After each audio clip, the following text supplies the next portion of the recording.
আমার গণমাধ্যমের ভাইদের আমি বিনীত অনুরোধ জানাবো যে আপনারা প্রত্যেকটা স্টল ঘুরে দেখবেন এবং ঘুরে দেখলে আপনাদের বুক বড় হয়ে যাবে যে আমাদের ছোট ছোট ছেলেমেয়েরা এখানে এভারেজ হচ্ছে ক্লাস 10, কিন্তু 6-7 এর মেয়েরাও আছে, এখানে 10-এর ছেলেমেয়েরা আছে, 9-এর আছে, এবং কেউ সুনামগঞ্জ থেকে, কেউ হবিগঞ্জ থেকে, কেউ সিলেট জেলার। আপনি তাদের উদ্ভাবনী ক্ষমতা, চিন্তা শক্তি এগুলি দেখে মুগ্ধ হয়ে যাবেন। তারা কৃষিকাজে ব্যবহারের জন্য ড্রোন তৈরি করার জন্য প্রোটোটাইপ তৈরি করেছে, আপনার ফায়ার ফাইটিং এর জন্য ড্রোন তৈরি করেছে, এবং অনেকগুলি বিষয় আপনারা দেখলে খুব ভালো লাগবে। আমি আপনাদের মাধ্যমে আমার এই ক্ষুদে ভাই বোনদের এই বার্তাটা পৌঁছাতে চাই যে প্রকল্পগুলি তারা সামনে নিয়ে এসেছেন, এর মধ্যে যেগুলি বাস্তবায়নযোগ্য, ইভেন ছোট আকারে বাস্তবায়নযোগ্য, মিনিয়েচার ফর্মে, সেগুলি প্রত্যেকটির জন্য আমরা ফান্ডের ব্যবস্থা করব শিল্প মন্ত্রণালয় থেকে।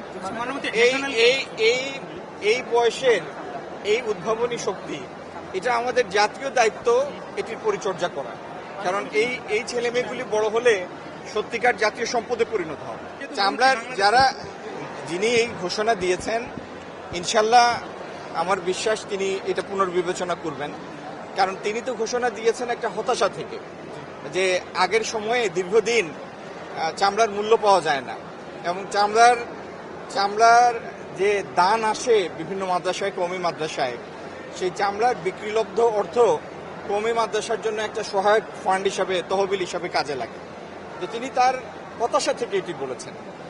এই হতাশা থেকে চামড়া শিল্পকে তার সত্যিকার পটেনশিয়ালে আবির্ভূত করা, এটা তো 2.5 মাসে সম্ভব না। আমার সরকারের বয়স তো 2.5 মাস। একটু আপনারা আমাদেরকে সময় দিন। চামড়া শিল্পে দুর্বলতাটা আমরা চিহ্নিত করেছি। চামড়া খাতের সাথে সংশ্লিষ্ট প্রত্যেকের সাথে আমি একাধিকবার বসেছি, এবং আপনাদেরকে আমরা আশ্বস্ত করতে চাই, যদি আল্লাহ তৌফিক দেন, বাংলাদেশে চামড়া শিল্প $1 বিলিয়ন রপ্তানি আয়কারী খাত হিসাবে আবির্ভূত হবে।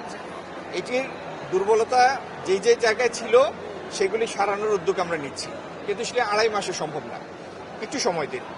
আর আমার যে ভাই সাংবাদিক সম্মেলনটি করেছেন, তার প্রতি আমার অনুরোধ, চামড়া শিল্পকে, চামড়া খাতকে সত্যিকারভাবে একটি সম্ভাবনাময় খাতে রূপান্তরের জন্য আপনার আমার সবার দায়িত্ব হচ্ছে এই সাময়িক সময়ে, আপৎকালীন সময়ে এক পিস চামড়াও যেন নষ্ট না হয়। যার যার জায়গা থেকে আমরা দায়িত্বশীল আচরণ করব। মনে রাখবেন, এই সম্পদটি আল্লাহর দেওয়া সম্পদ। এই দেশ যেখানে সম্পদ অপ্রতুল, সেখানে কোনো ধরনের সম্পদ নষ্ট করা হচ্ছে আল্লাহর বরকত থেকে বঞ্চিত হওয়া। জেনে শুনে জ্ঞাতসারে এরকম একটা কাজ আমরা করতে পারি না।